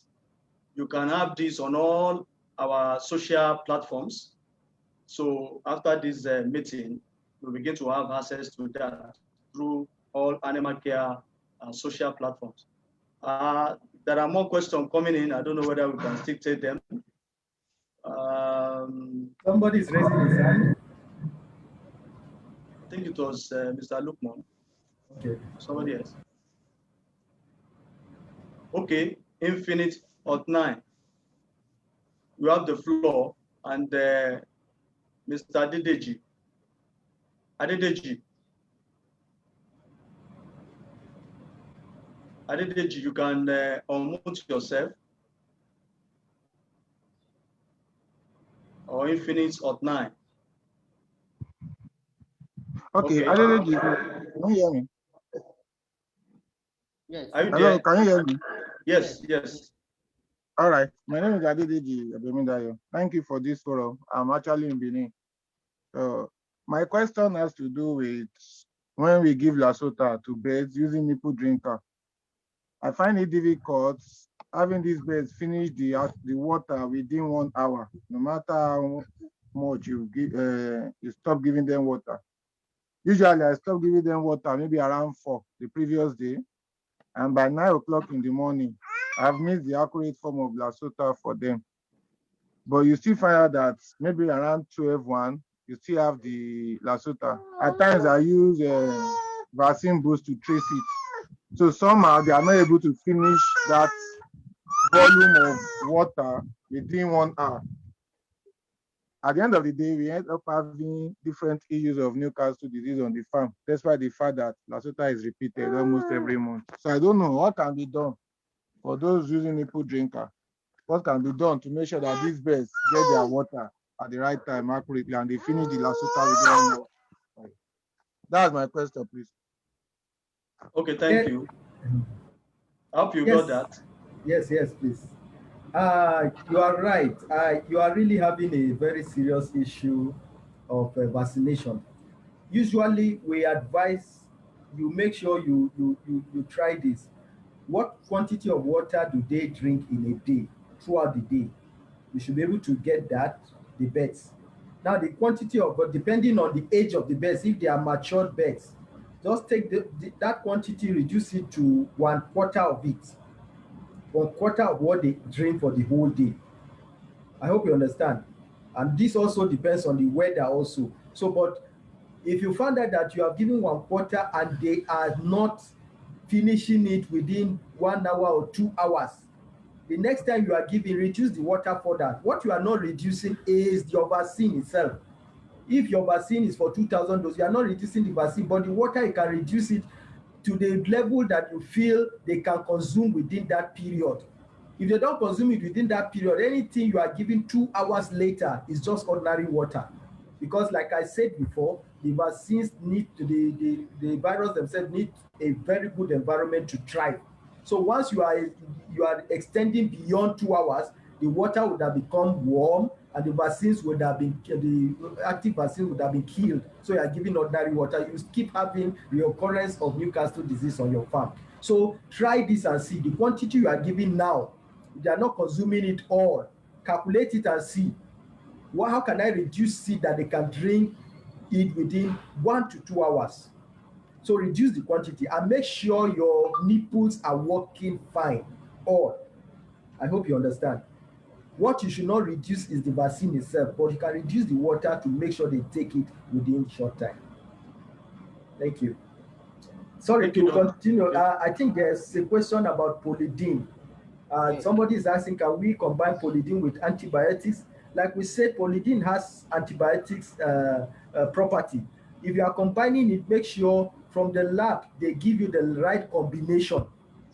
There are some antibiotics that will not work with others, but you can combine Polyden with antibiotics.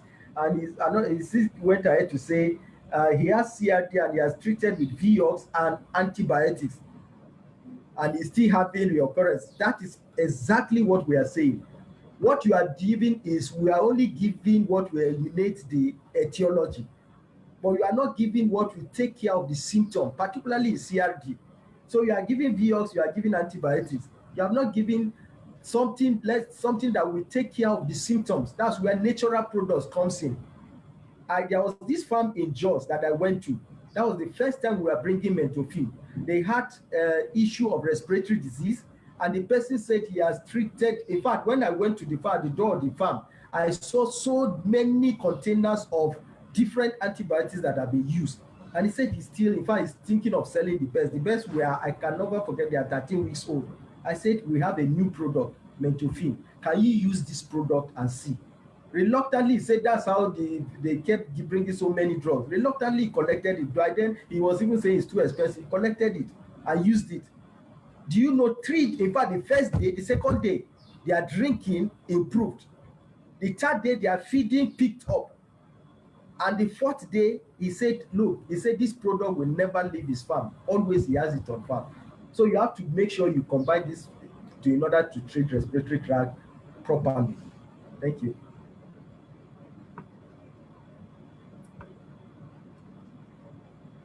Yes, Mr. Shebo. Thank you, Dr. Aduta. Yeah, Udoeko wanted to ask question since you have the platform now. Oh, Udoeko, are you there? You have the floor now. Udoeko. Then while we're waiting for that, there's another question. A farm infected with Newcastle disease, what can be effectively used? Hello. Okay. Yeah, is that okay? Yes. We have Hello. Yes. Go ahead. Yes, sir. Okay, this is Udoiku. I'm Yeah. actually calling from Bayelsa. Oh, you're welcome. I am the owner of Farm Farms in Port Harcourt. We have most of animal care drugs. Oh, thank you. But most of them mentioned in these, like Mentofin, Vioxx, Polyden, they are no more in Asaba. I don't know whether you have it in Ugere so that you can shift it to us. We are users of your product and they are very nice. We also sell them. Please, can you tell us when we'll get them? Okay. Okay, thank you, sir. Mm-hmm. Thank you for the compliment. Yeah, Dr. Aduta, you can respond. Yes, thank you very much, sir. We appreciate your comment on our products. Like, you are right, for some time now, some products have been out, but we are pleased to tell you that we have them in stock now. And like you said, we'll get it across to Asaba as soon as possible. Polyden is in stock now, Vioxx is in stock, and Mentofin is already there for the past 3 months. We have Mentofin. So please get in touch with either the rep or the manager in Asaba to get Mentofin as much as possible. So like the other ones, Vioxx and Polyden, like we said, we'll get it across to you. And please bear with us. The situation is getting tougher in terms of importation and logistics at the port. You bring in products, clearing is becoming very difficult. You have to stay on the queue. That is why some of these products are lingering for some time. But we are assuring you that we have much products coming in. Thank you very much. Yeah, thank you, Dr. Aduta. I believe it's been a wonderful time together. And I believe we've all gotten value for our time. value for the data and everything that resources that we have put in place to be part of this program. To have closing remarks, I'd like to invite the Chief Operating Officer in charge of Health Division. I'm talking about Dr. Tunde Ifemade to give us the closing remark and the vote of thanks. Dr. Ifemade, are you there?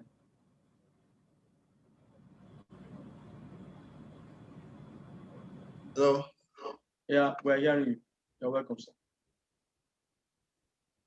Hello, sir. Good afternoon, everyone. Good afternoon. Good afternoon, sir. Good afternoon, sir. Yes, I just want to appreciate everyone that has taken time and resources, just like Mr. Shaw has started, to be part of this Farmers Forum and webinar.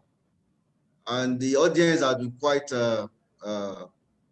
going by the questions and answers, has shown that there has been some exchange of value here.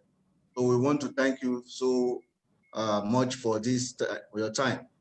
I will intend to continue with this going forward. And from time to time, we will be able to get these updates and then you can tell others. More so, I want to apologize on the fact that some people actually queued up and they couldn't, get on board this meeting.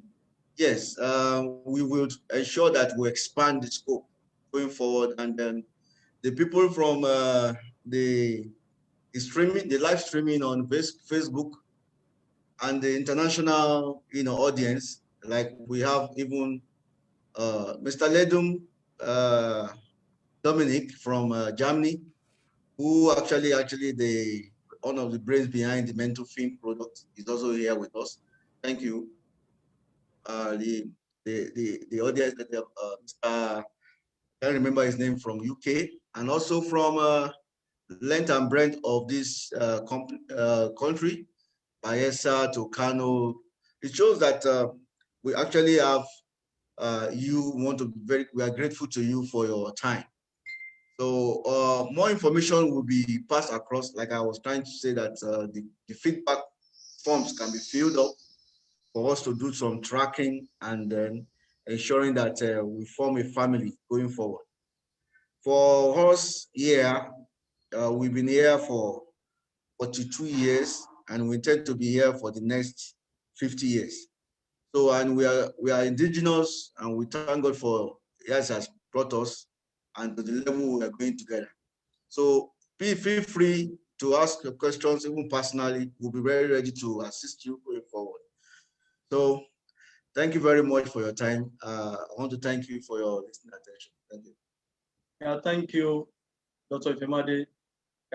My name is Shemowo Olumuyiwa, the Branch Operation Manager, Ogere.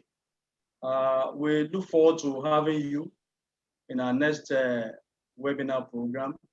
And just like we said, as you are joining, encourage your workers to be part of this training. Then don't forget the Zoom training program that is coming up, the aquaculture training program on 24th and 25th of this month, and the poultry training coming up in April 27th to 29th of April. Thank you all. Thank you for joining. I hope you've been seriously impacted. Hope to see you in our next presentation. Thank you. God bless you. Bye. Thank you. Bye.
Nice one. Well done. Thank you very much. That was it.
Hello. I'm trying to find out. She asked me. I'm stopping it.